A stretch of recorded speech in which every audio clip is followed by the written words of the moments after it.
සේලෝ යතා ඒක ගනෝ වාතේන න සමීරති. ඒවං නින්දා පසංසාසු න සමිච්ඡන්ති පණ්ඩිතා. පණ්ඩිතා පණ්ඩිතයෝ ඒවං නින්දා පසංසාසු. නින්දාවට ප්‍රශංසාවට සැලෙන්නේ නැහැ. මොකක් වගේද? සේලෝ යතහා ඒක ගන. එකට ගල්ලු මහා පර්වතයක්. උදාහරණයක් විදිහට ගත්තොත් එහෙම අපි දැකලා තියෙන්නේ සීගිරිය ගම. සීගිරිය.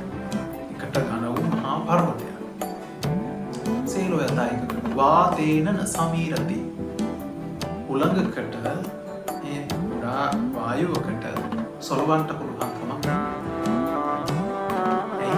මහා පර්වතයක් මොලවන්න පුළුවන් කමක් නෑ. දැන් අද වෙනකන් ආපු ලොගවල් වලට සීගිරි අඩුම තරමේ වට දෙකක් තුනක්වත් පෙරලන්න පුළුවන් වුණාද?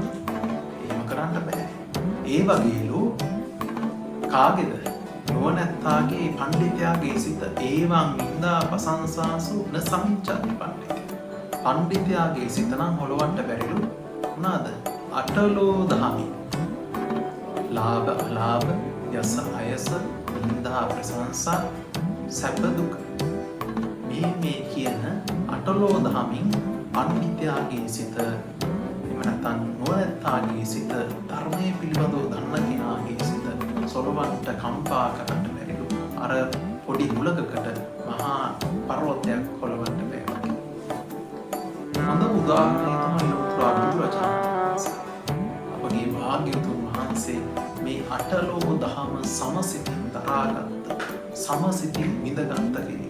කිසිදු අවස්ථාවක සැලෙන්ට කම්පා වෙන්න කියන කෙනෙක්. ධර්මයේ පිළිබඳව අවබෝධ කරගත්ත මෙහෙමයි. ධර්මයේ පිළිබඳව අවබෝධ කරගත්ත කෙනා තේරුම් ගන්නවා සැප වගේම දුකක් විඳින්න තියෙනවා.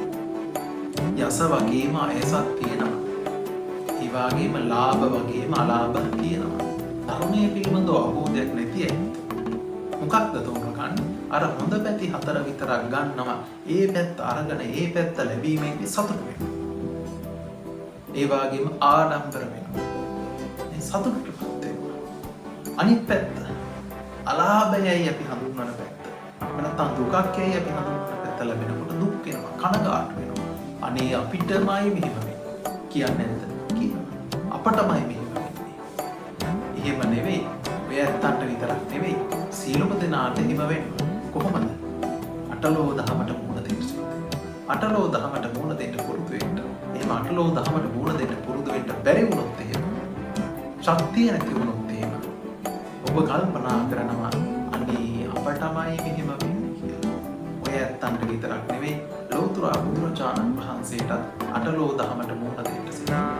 ධර්මයේ පිළිබඳව අවබෝධ කරගත්තාම ධර්මයේ පිළිබඳව නුවණැත්තෙක් විදියට කටයුතු සිද්ධ කරාම අටලෝ දහමට මුහුණ දෙන්න ශක්තිය දෙනවා.